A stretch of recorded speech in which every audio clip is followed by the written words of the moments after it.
Не, кошка все-таки кошка наша. Это самые крупные кошки на сегодняшний день.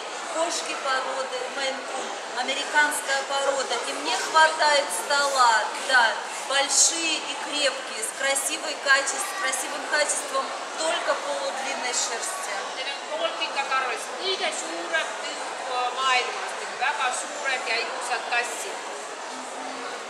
Тело большое, мускулистое, на высоченных ногах. Давай покажем. Väga tugev keha, Это väga высота pikad ног jalad. этого кота.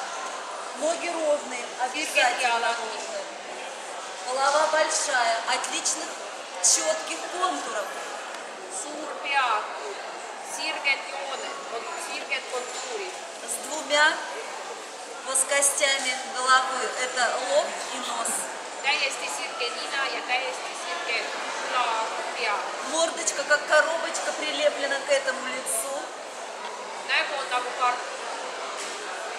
Отличные большие с кисточками уши. Suurepärased suured kõrvad.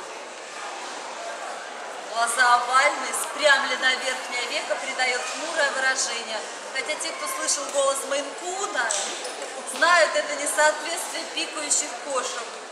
Знаете, сейчас они не бегают по лесам Америки, это точно. Вот. И, наверное, поэтому они настолько одомашнились и решили, что раз мы такие большие, то хотя бы голоском мягким попоем. Вот такой очаровательный кот. Suurepärane kass, väga õrna häälega.